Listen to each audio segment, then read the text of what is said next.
Okay. So regardless, I just want to start by congratulating everyone. Today is the last class. So if you're not enlightened by the end of today, you get your money back.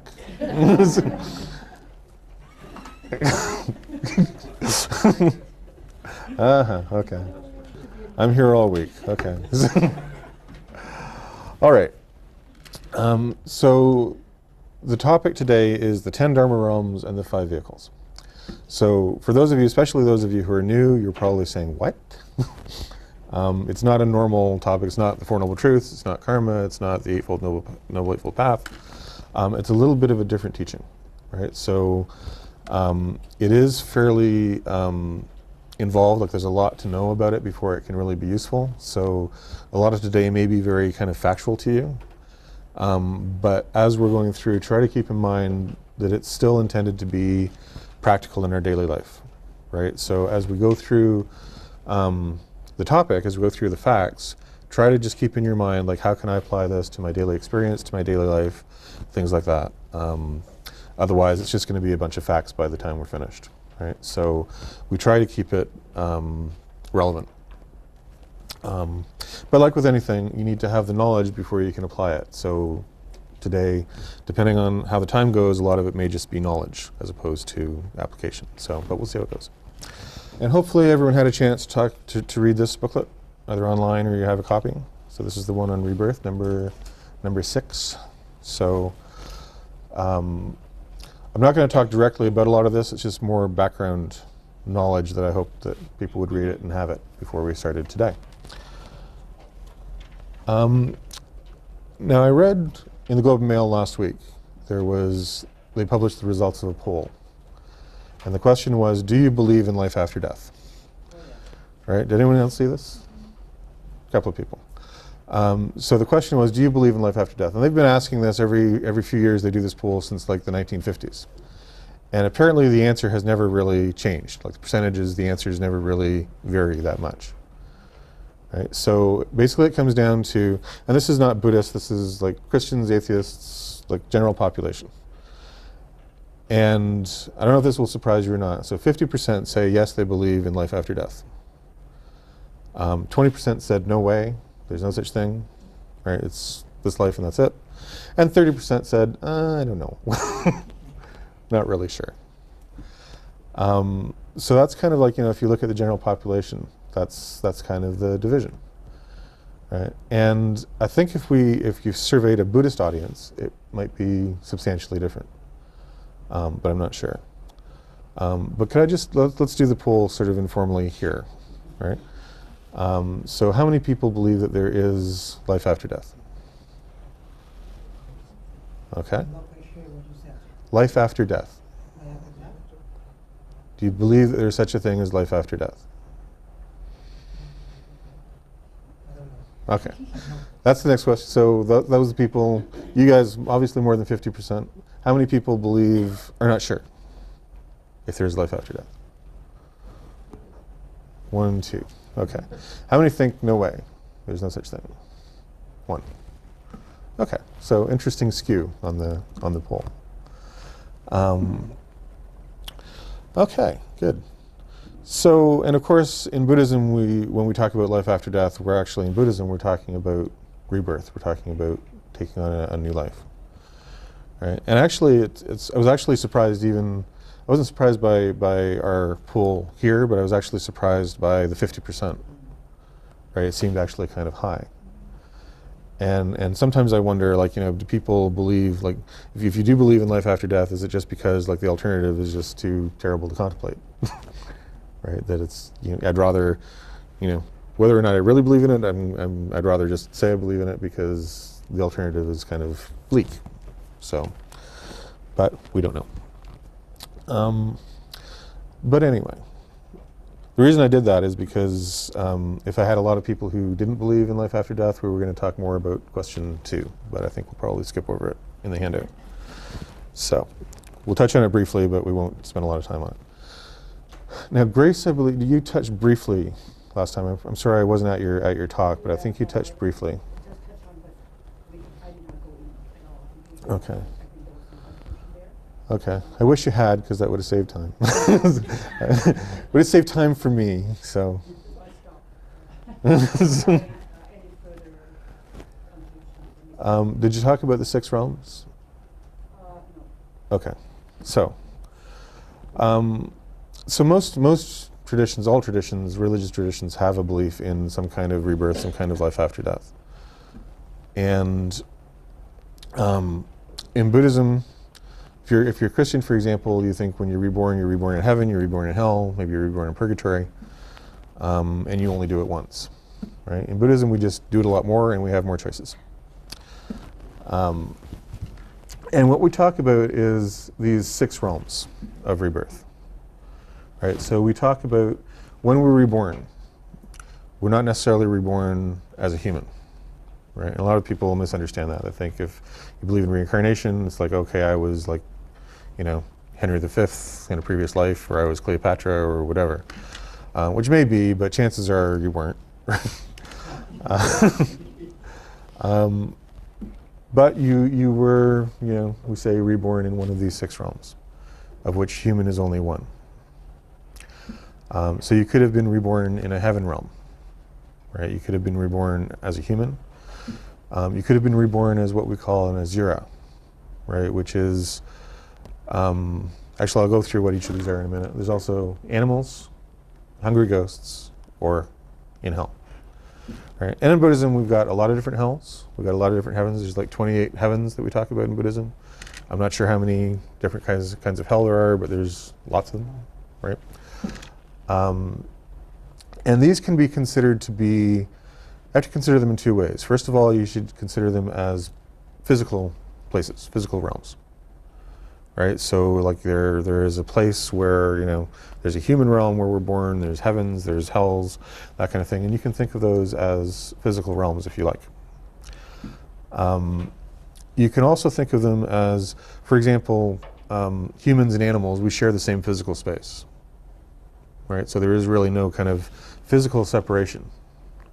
Right? And even like Asuras and hungry ghosts and whatnot, we can consider them to be, we're sharing the same physical space, we're sharing the same planet. Right? Heavenly beings can be anywhere they want. Right? Not just in heavens, they can be anywhere. Right? So we can also consider, like, you might be a heavenly being, but you might be on Earth, right? Or you might be an animal and you're like, sharing the same planet as the rest of us. So it's not quite cut and dried in terms of physical location or anything like that. And then the other way, and probably the most useful way for us to consider these realms, is Grace talked a little bit last time. I know I wasn't here, but I saw your YouTube video. So she talked about how kind of the physical world around us proceeds from the mind, right? How our thoughts are what really manifest the world. And this is true not only of our world, but actually of all the realms. So, and it's actually possible. There's one quote that I really like that, the 10 realms are never more than a thought away. Right? And at any time, for example, Master Xinyan, he talks about we can travel to any of these realms thousands of times a day. Right? Because any time we might be suffering as if we were in hell. Right? Or we might be, everything is going well, we're just in bliss, and that's like a heaven, being in heaven, right? Or we're like undertaking human activity, right? So we're accomplishing something, we're praying, we're working, that kind of thing, things that belong to the human realm, right? Or we're just eating and sleeping and breeding and farting and doing the things that animals do, right? And that's kind of our existence at that point, right? So any of these things, we can be in any of these realms at any time.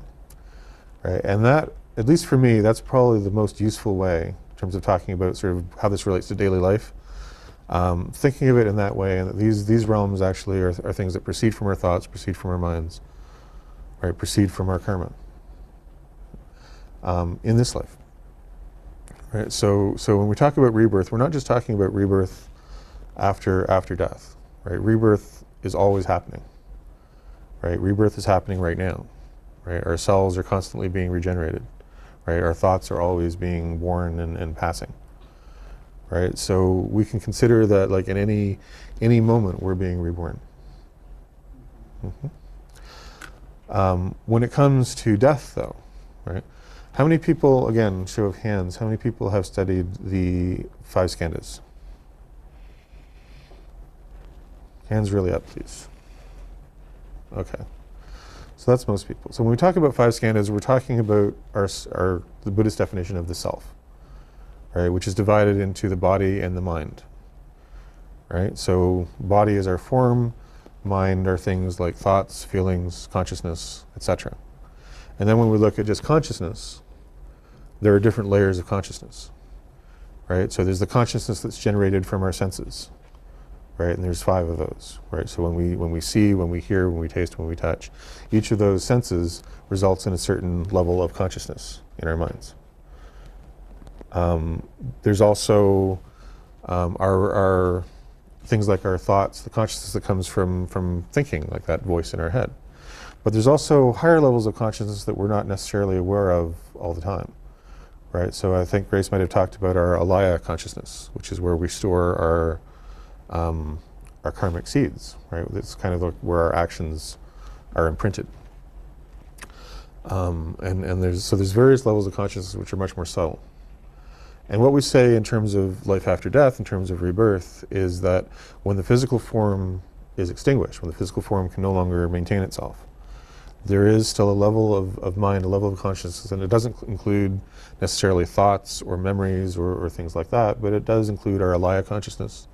It includes kind of the imprint of our actions, right? And it also includes something which is really a cause or a contributing cause to our next life, right? So once that body is gone, that consciousness, it wants to have a body, right? So it is a condition and a cause for drawing us back into a new existence.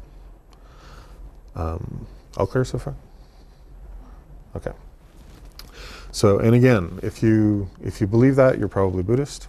If you don't, you're probably not, but at least it's knowledge for you. Okay. So any questions about the 6 realms? Right. If you're interested in sort of like the characteristics of each of them, there's a really good article. A lot of you may have this book. It's a Buddhist dictionary, if you like, list of terms. And this is actually a really good book to have if you are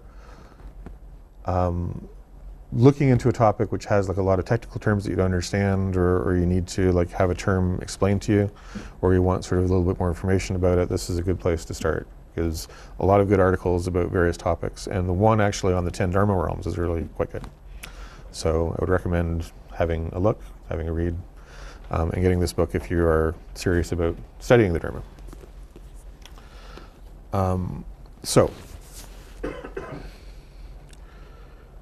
So those are 6 realms out of the 10 that we're going to talk about. Right? There are another 4. And Grace talked about destiny last time. Right? So our destiny can be anything. Actually, I'm sorry. Before we go on, I know if I could just talk for the next hour or probably 3 hours. So why don't we just take a break here and take about 5 or 10 minutes to talk about question 1. Right? So, are the benefits of studying and practicing Buddhism the same for someone who has faith in the existence of rebirth as compared to someone who does not?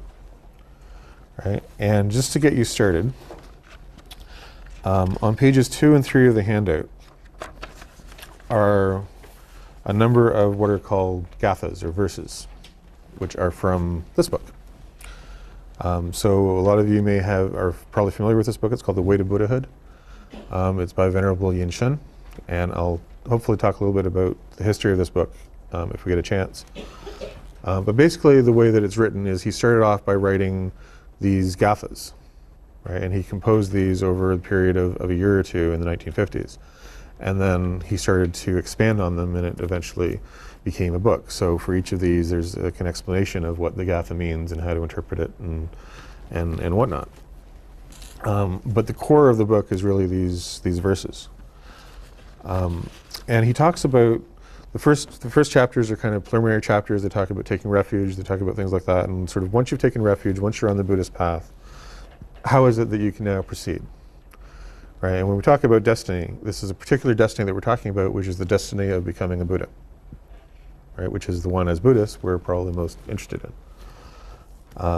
So he talks about that before you can even start down the path. So you've taken refuge, but before you even start down the path, there are a number of requirements. Right? And these two in the verses 22 and 23 are probably the most important ones. So avoiding the 8 obstacles. Okay?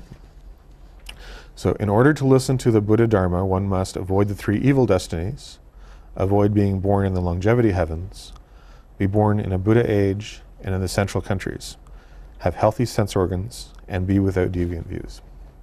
Okay. So what's that saying is that in order for you to even learn the Dharma, practice the Dharma, here are 8 things that kind of have 8 conditions that have to be there. Right? So the first 3 is avoiding the 3 evil destinies. So if we look at the 6 realms, what are the 3 evil ones, do you think? Let's start with hell. Okay, good guess. So don't be born in hell, right? What's the second place you shouldn't be born? Hungry ghost. Third one? Animal, right? So you should, if you want to learn the Dharma, don't be born in any of those 3 realms. Right? And again, since we can visit those realms freely and be part of those realms freely, don't visit them, don't be, have our thoughts land us in those places. I think I should eat more mindfully now. You should, So I can absolutely. turn into an animal. Exactly. So that's avoiding the 3 evil destinies. Avoid being born in the longevity heavens. Right? So you can take that as just the heaven realm. Why wouldn't you want to be born in the heaven realm? Too much? You forget to practice. Because it's pretty nice there, right? And there's actually, when we look at the 28 heavens, there's actually divisions in there. There's the desire heavens, so there's 6 of those, right? There's the form realms, right? And there's, I think, 18 of those, and then the rest are the formless realms. I think there's 4, if that adds up right. So, and when you get to like the form realms or the formless realms, there's not even thought, right? Master Shinyan talks about it's like you're hibernating even. You're in bliss, but there's no thought. Right? So if there's no thought, there's no practice, there's no learning. Right? And that's, when we're talking about the longevity heavens, it's really those higher levels of heaven. But even in the desire heavens, right, it's more difficult to practice than as a human, or can be. So we avoid those. And then even if we're born now in the human realm, right, the Ashura realm kind of gets left out, so we're not going to worry too much about it. Sometimes it just gets left out completely, or it's kind of associated with the heaven realms, but we're going to ignore it because there's no kind of clear teaching on that I've found. So maybe there is, but I haven't found it, so I can't talk about it. But let's talk about in the human realm. Right, so if we talk about being born in a Buddha age, what does that mean? Right. So not necessarily where a Buddha is alive teaching, but at least the teachings are present. When we talk about a central country, that's a bit harder. It really means kind of like not sort of outside of civilization, not outside of where those teachings are available. Right? So good to know. Have healthy sense organs. Right? So even if the Buddha if the Dharma teachings are there, if you're blind, if you're deaf, if you can't connect with them, then obviously you can't progress, you can't learn the Dharma. So you need to be born with healthy sense organs. Right? And then the last one, without deviant views. Right? So if you're born into a culture which is kind of antithetical to Buddhist teachings, or there's no freedom of being able to acquire that knowledge or that kind of thing, then it's very difficult for you to get anywhere. It's another obstacle that you can't really overcome. And interesting, if you look at it in this book, it's got the same list. If you look at the list of the 8 obstacles in this one, it's almost the same, but instead of without deviant views, it talks about don't be born as a philosopher. So make of that what you will. There you go. It says philosophers think too much. Right? And they might be very intelligent, but they're not actually able to learn anything because they're philosophers. They're thinking too much. Okay. And then the next gatha, we talk about attaining a human form. So in the cycles of transmigration through birth and death, it's hardest to become human.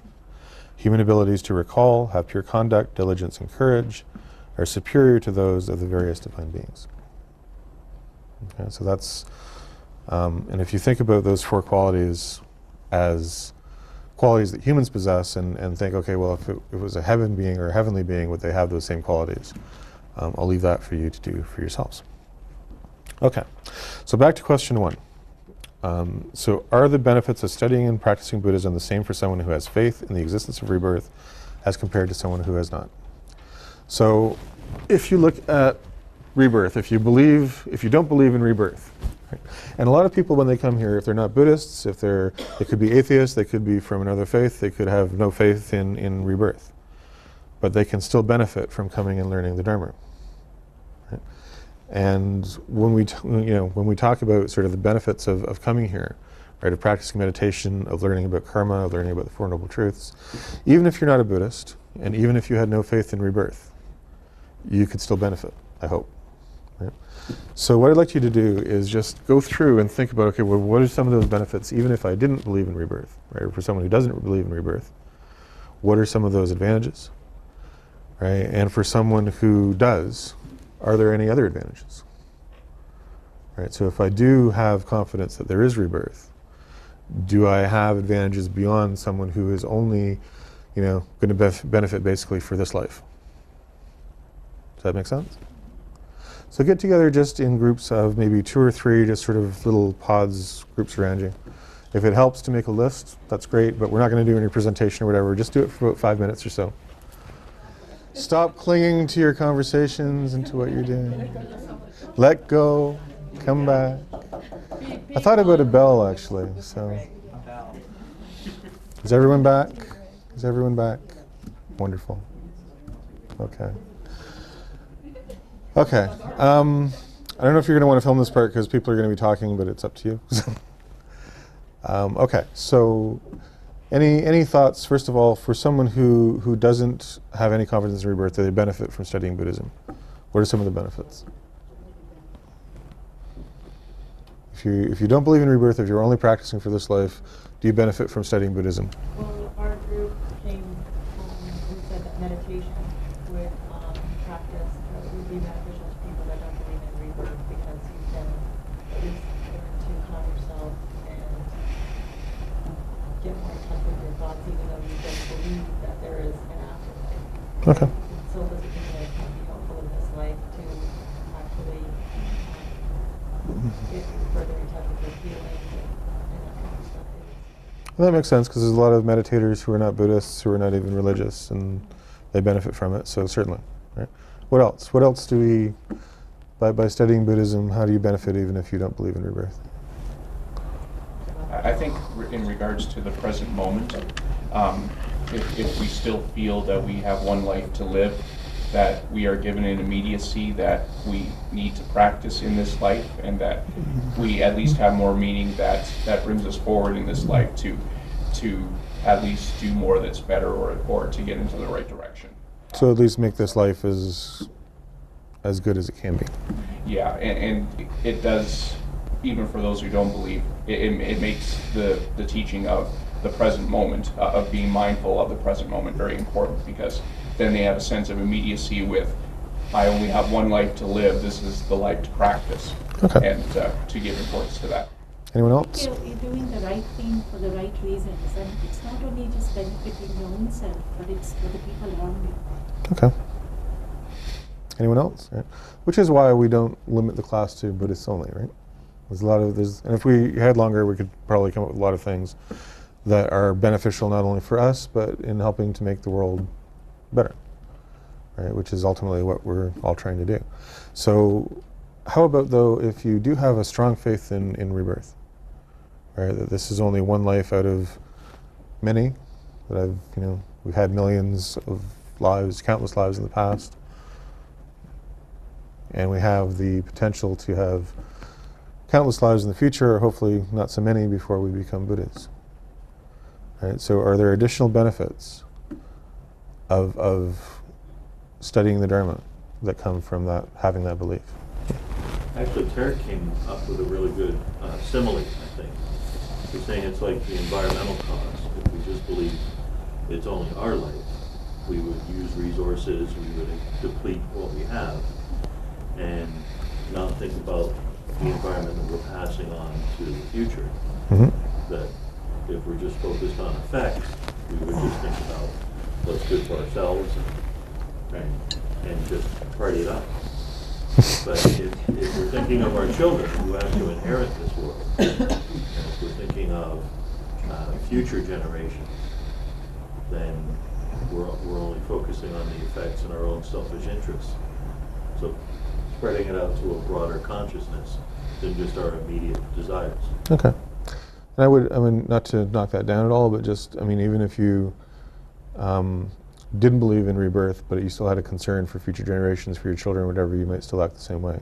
Yeah, I just thought the simile, But just think of it as a continuity. yeah.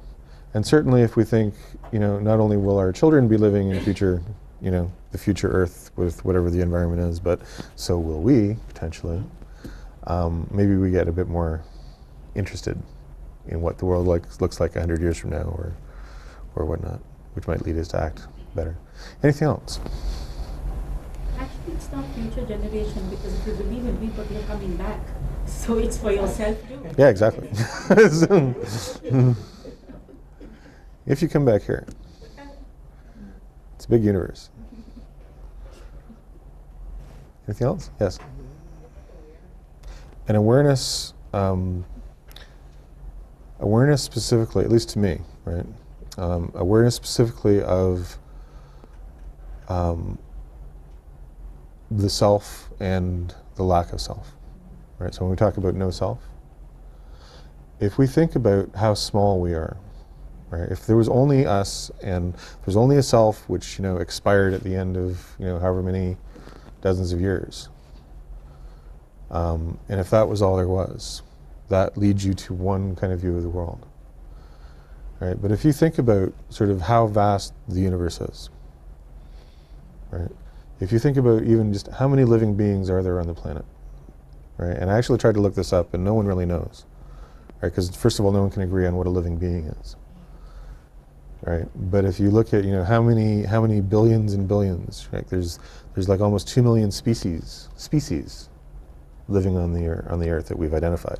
There's about, they figure 8.7 million species, including the ones that we haven't identified, just on the planet, right? And each of those species, there's 7 billion humans, but there's however many billions of cattle and however many billions of sheep and insects and squirrels, and it's uncountable.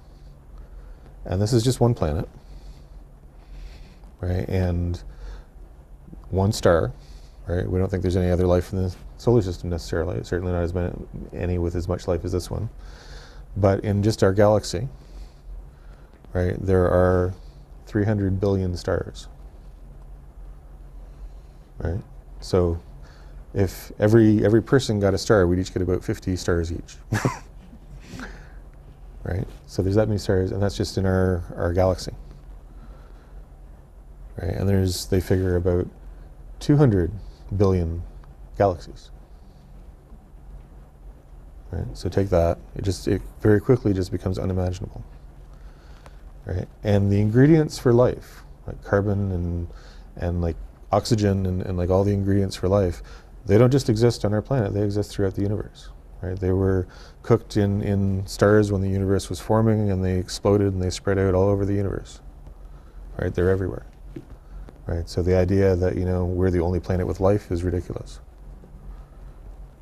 right? So all of those lives, right? All of those, it's incalculable. Buddha, no one can even describe that number, right? But, the Buddha tried by saying, if you imagine the Ganges River, right? So right from the source down to the ocean, and however deep it goes down to the rock, and you counted every grain of sand.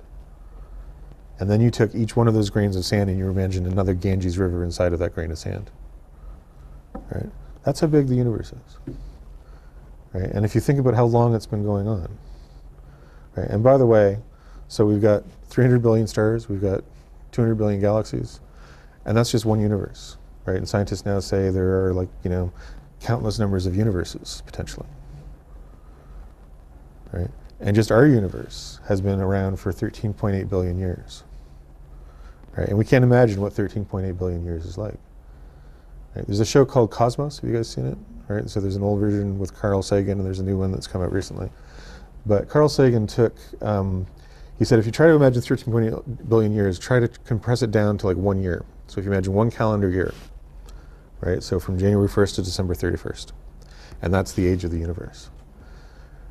If you took all of human history, right, the last 6,000 years, right, of recorded human history, so everything, everyone we've ever known, everyone in the history books, every human being that has ever come to our attention, 14 seconds of the last day of the last month.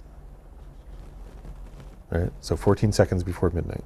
Barely enough time for the ball to drop in New York, you know, in Times Square. Right? And that's all of our history. So imagine how much time there has been just in the history of our universe for us to be reborn in.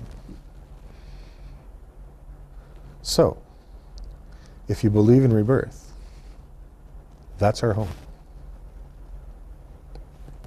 We are part of all of that. If you don't believe in rebirth, we're just this little insignificant speck. And that really, to me, that's what changes our approach to life. Right? If we think that we're that small and that limited, what is there to do? What matters? So we make this life a little bit better. So what? Right? Whereas if we think that we are part of this, like ourselves is really that expansive. Right? And what we're trying to do in becoming Buddhists, or in becoming a Buddha, is to actually take every single being in all of that vastness and liberate them. That's meaningful to me. So, think about it. Okay. So let's move on. Everyone's completely silent. I love it. Mind's blown. Mission accomplished. Okay. So when we talk about the realms of rebirth, right? So that all of that is encompassed, right, in these 6 realms. Those are the 6 realms. Right? So based on that, why do we say, and this should be easy now, why do we say that a human rebirth is the hardest to obtain?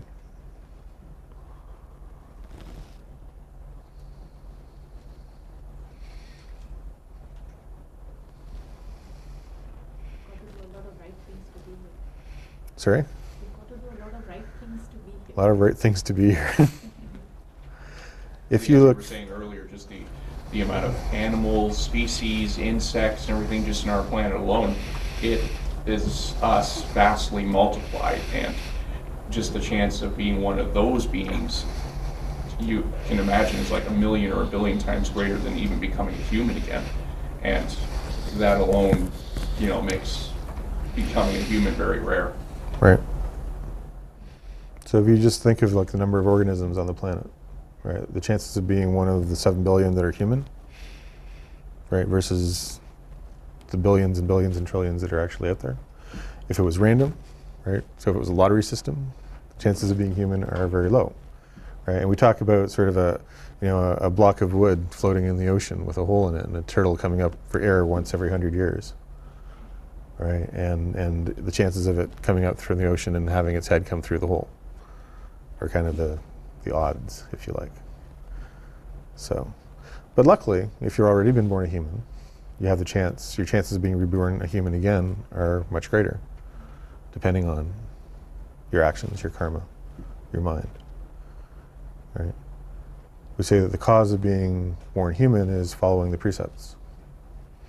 Right? So if you're able to follow the precepts, not harm, you know, do good where you can, that is what leads to a human rebirth. So hopefully next life, we spend enough of our time as humans that directs us towards a human rebirth.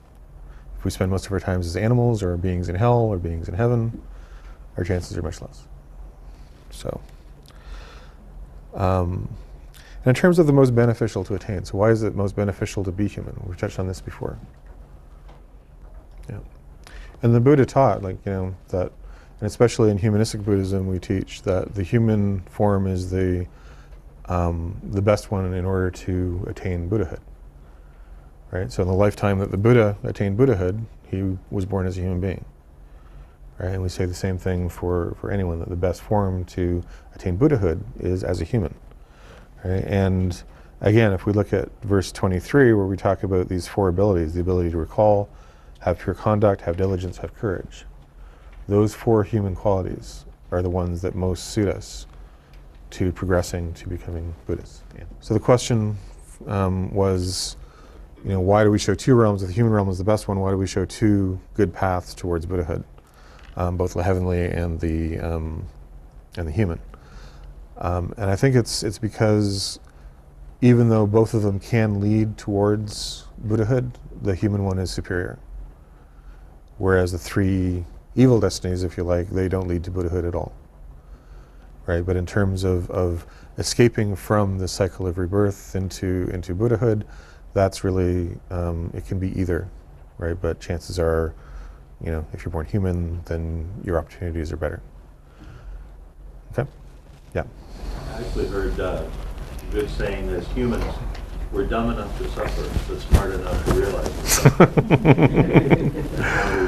how to want to get out of it, to be able to recall, to have the resources. And if everything's absolutely wonderful, like we really live compared to the rest of the world, in a lot of economic sense, we are in heaven. The fact that we talk about $1 million homes downtown Toronto as if that's affordable to the rest of the world. So we can be distracted so easily by all this, but we have an opportunity, we have the Dharma within our world that we can apply to it.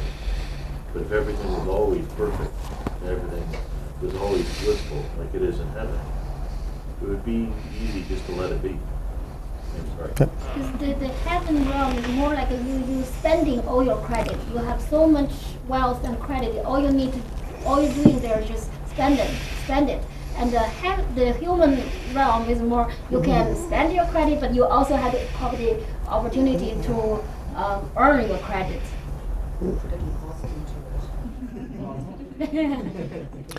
And it's not to say that if a being is born in the heaven realm, that they can't enter the Buddhist path from there, right? And there are stories about certain bodhisattvas or certain Buddhas who reside in the heavens right now. And it doesn't mean that every being there is kind of excluded, right? Unlike the hell realms, right, or the hungry ghosts or whatever, where they really have to work just to be reborn as human, right, in order to progress. I remember the example, though, too, that he was Kitagarbha Bodhisattva who made a vow to not become enlightened until he released all beings from hell. And that's a very noble vow. Not to become a Buddha. To enter Buddhahood, and he said not yet.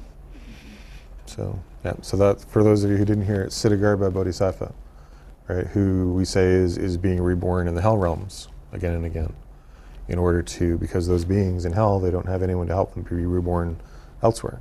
So he resides in hell. He has lifetime after lifetime in hell in order to help those beings be born elsewhere.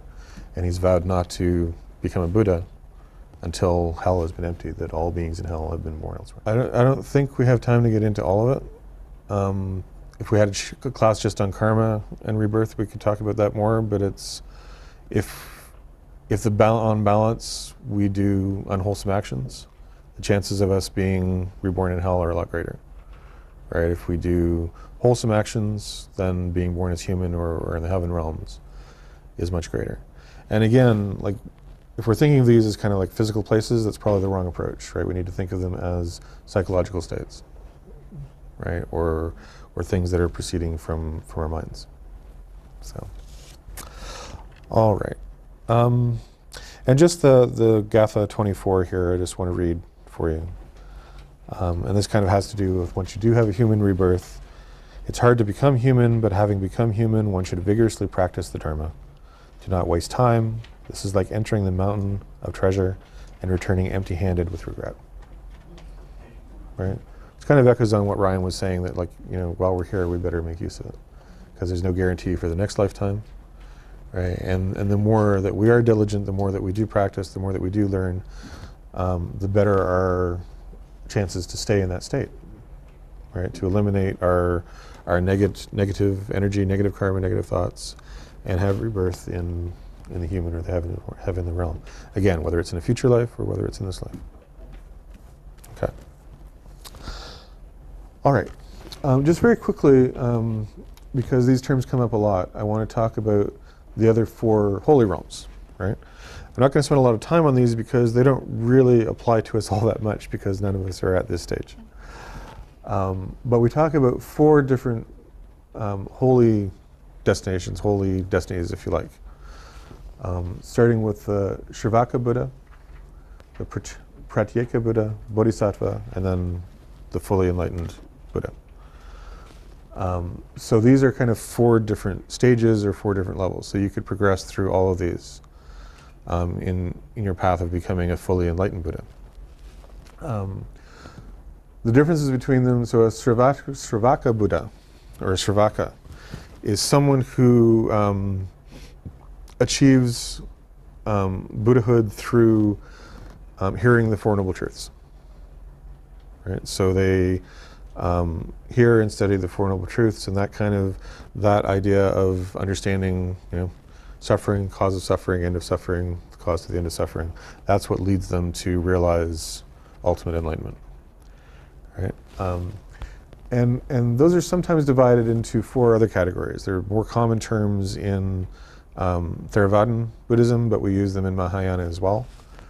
So we have the Shrotapanna, which is translated as a stream enterer. So you guys may have heard these terms before. So the stream, like a river, right? Enterer, someone who enters the stream. And the thing about this, so someone who reaches that stage, we say they are not going to fall back into the evil realms. They're not going to be reborn in hell. They're not going to be reborn as an animal. They're kind of safe now from those rebirths, right? Because they've achieved a level of realization. They've achieved sort of a level of development where they've gotten rid of certain obstacles and certain fetters, so that they're in no more danger of falling back into these unfortunate realms, if you like.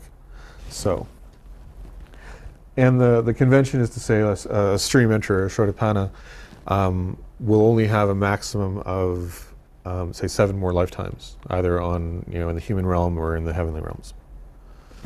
Then we have a Sakradagamin, right, who we say is a once returner. Right, so they're within 1 lifetime of achieving Buddhahood. Right, and then we say there is an Anagamin. Right, so very similar. If you notice the word, it's very similar. It means a non-returner. Right, and so someone like that is has no more lifetimes. Right, they can achieve Buddhahood in this lifetime. And then you have an Arhat, who is kind of like the perfection.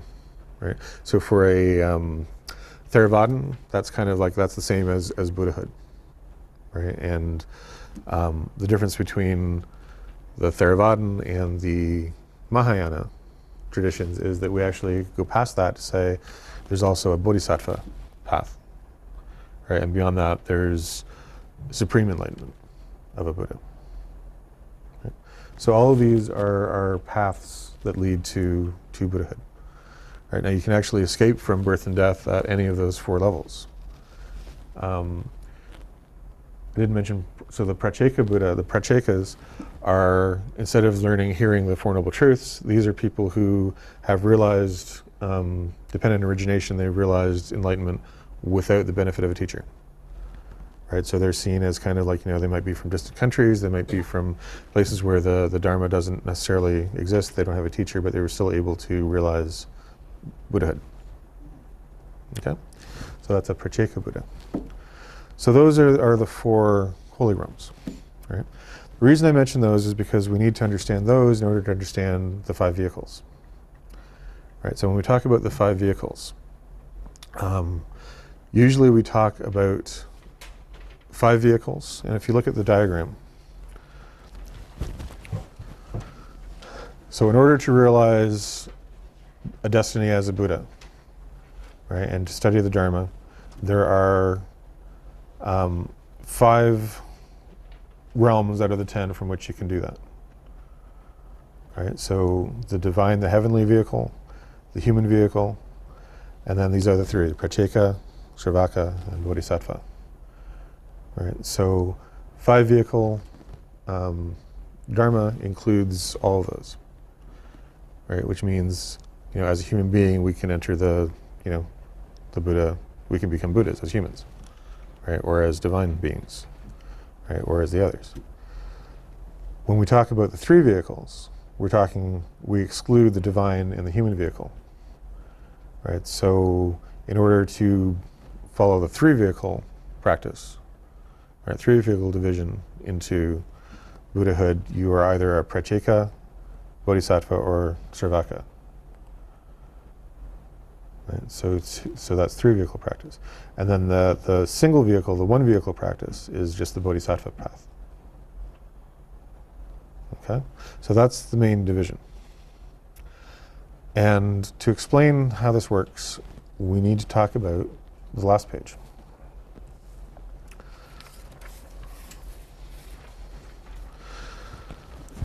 So we talked a little bit about this book. I'm going to try to do this fairly quickly because we're running out of time, but if you can't keep up, I apologize. But basically, so we're talking about this book. This is a very interesting book, right? This was first written in the late 1950s by Venerable Yin Shen. And at that time in China, you guys may be aware, so Yin Shun was a reformer in China, right? So the state of Buddhism had been declining for several decades in China, maybe longer. And basically Buddhism, amounted to, I would call, I call the monastic when, someone dies or someone's getting married or someone is born. I get them to do the chanting. Right? Maybe I'm a Pure Land devotee, so I just chant the Amitabha's name, and that's kind of the extent of Buddhism. It's just ritual, right? People don't really delve much past that. It's just going through the ritual, calling the monk when someone dies, you're good, right?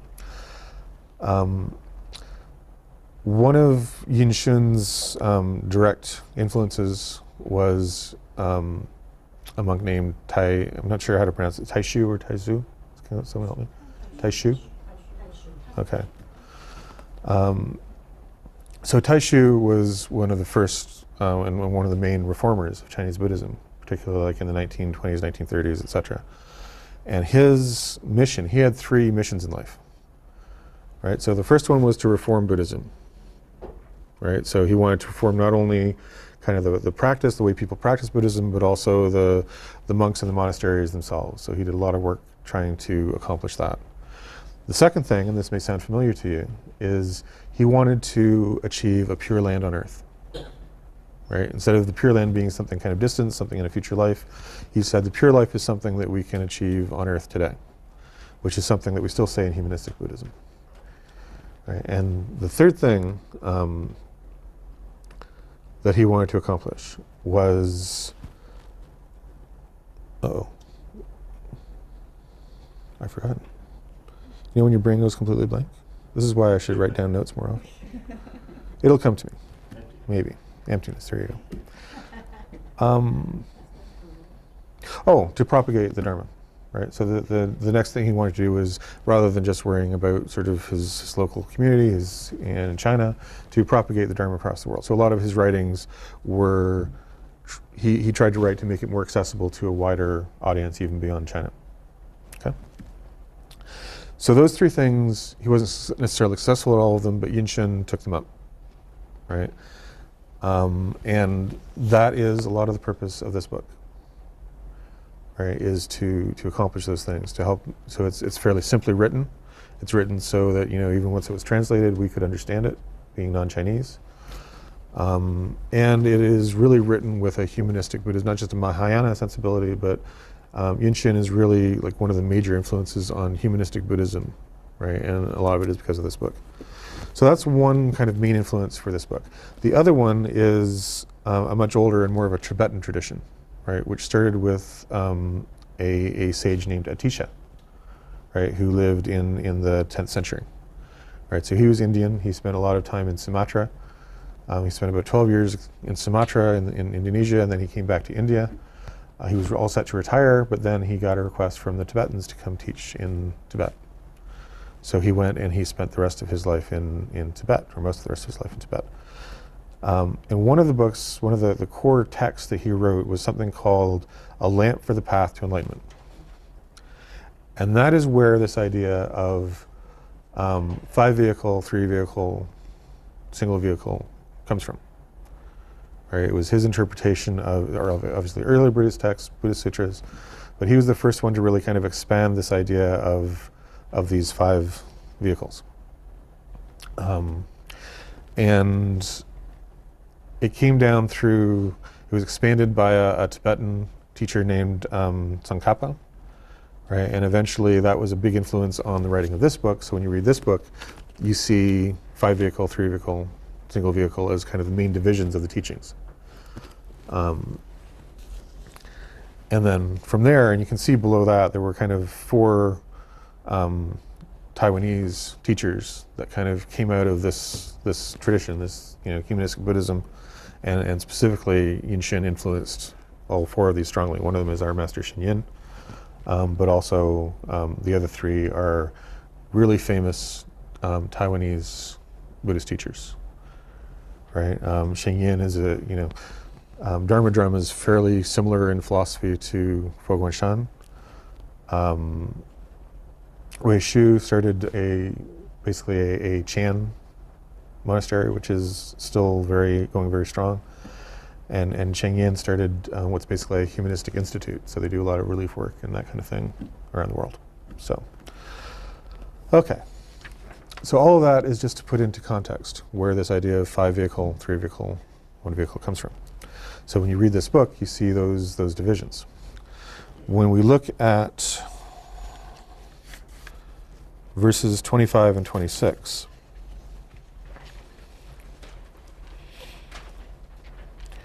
so after hearing the Dharma, one should vow to practice it. But because of people's different capacities, the Dharma may appear differently to each of them. People of the lower grade want to have better future lives and happiness in the present and the future. People of the middle grade vow to leave the 3 realms and to enjoy the bliss of liberation and nirvana. People of the upper grade vow to attain Bodhi with great compassion, wisdom, and ultimate bliss.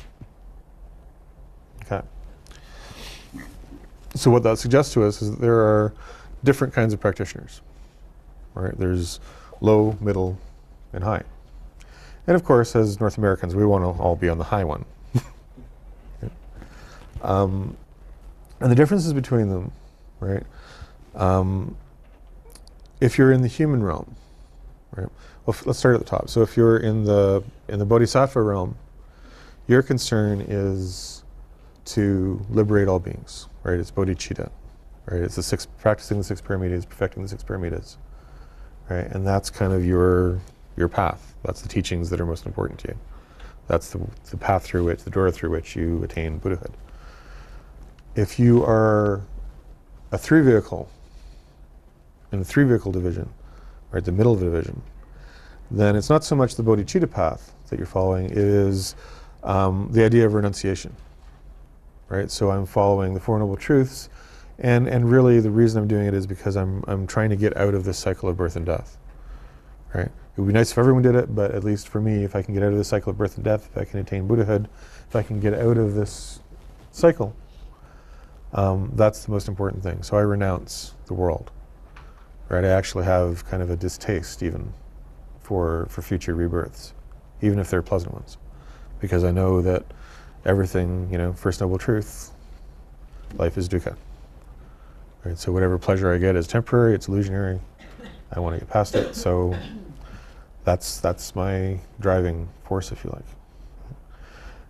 And that doesn't exist at the 5-vehicle division of the Dharma, right? Because at the 5-vehicle, we might just be practicing in order to obtain a better future life, to ensure that we're not born in hell, we're not born, in an unfortunate situation, right? So we just practice in order to, at least obtain a better rebirth. But we're not saying we don't want to be reborn at all, right? So that's those people.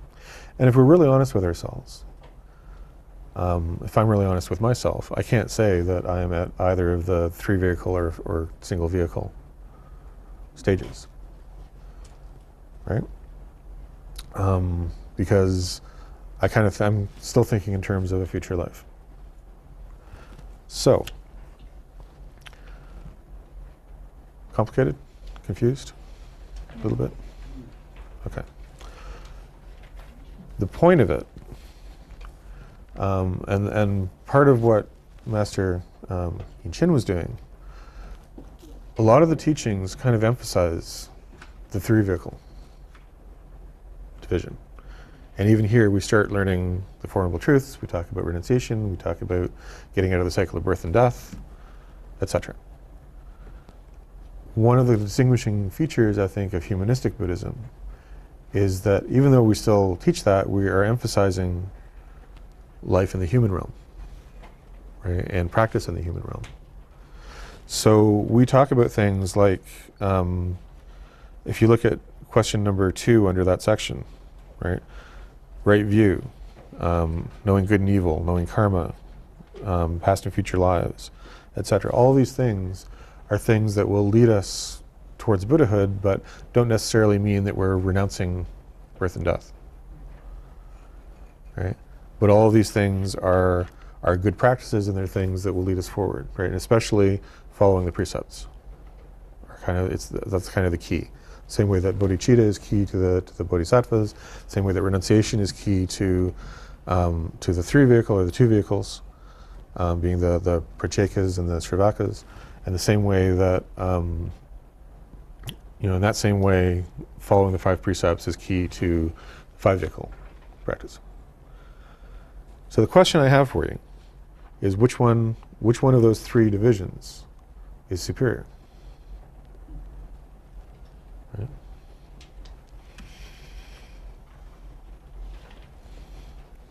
I would have liked to have broken up into groups again, but we don't have time. So I'll just ask. Which one is superior? Which one of the 3 vehicles? Of the 3 divisions. 5-vehicle, 3-vehicle, 1-vehicle. What's the best one? It seems at first like the 1-vehicle is the greatest. It seems at first like it Okay. is. How many people think 1-vehicle? No one's really sure because the hands aren't very high. How many people think 3-vehicle? No one. Wow. How many people think 5-vehicle? Anyone else? Sorry? It's where you're at. It is where you're at, right? The way to look at it, right? Because I thought, when I first came across this teaching, I thought I should be a bodhisattva, right? That's the one, right? If I'm, and it even talks about inferior people versus superior people, right, or practitioners. So I want to be superior. I don't want to be inferior. But the way to look at it is it's like a ladder, right? So if you have a ladder, it starts at the ground, it goes up, and say this ladder had 3 sections, right? And you want to get to the top of the ladder to get on top of the roof or whatever it is that you're going. Which section of the ladder is most important? Right? So for us, it means looking at, if we ignore kind of the human vehicle, right, or the 5-vehicle practice and division, then we don't go anywhere. Right? And that's kind of the main point. Right? And this is where kind of the relationship to humanistic Buddhism really comes in. Right? Because what is humanistic Buddhism about? Right? It's not really about renunciation. Right? bodhicitta is part of it, certainly. Right? But the practice is based on what? Precepts. Right? Okay. So, unfortunately, I have to leave you with question 2 and 3 because we're out of time. But I just want to say a little bit about them. So, if you look at each of these are talked about in depth in this book. So if you get a chance to read this book or get it from the library and you want to know about each of these, that's kind of a good place to start.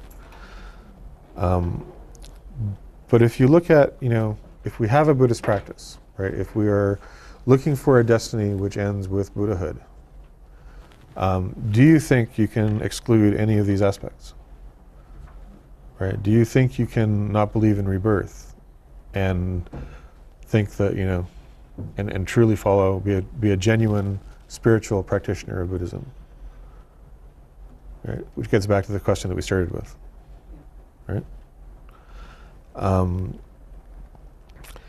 Can you, if you don't believe that, it is possible for us even, from proceeding from our thoughts to be in hell at any point, right? Or to be a hungry ghost, right? Or to be an animal, right? If you don't believe that's possible, you think, human, always will be, always am, right? Right? Can you have a genuine spiritual practice, etc. Right? So I invite you to consider those questions, right? And then I invite you, and if people want to stay for 5 or 10 minutes to discuss in groups, that's fine. It's a really important question, I think, to say, how do you, given all these facts, given all these teachings, right, how is it that we can actually take this and apply it? Right? And given that this is our last class, it's not a question which we can answer in this class, it's a question that's meant to be ask going forward. Right? A lot of people look at this topic, these two topics, as very academic, right? Because there's a lot of facts, there's a lot of philosophy, there's a lot of history, there's a lot of context. You really have to look at them in almost like a historical context, and an intellectual context to understand these ideas, right? But the important part is, how do we apply it, right? And when we start doing that, we actually find a lot of ways that it's relevant to our human life.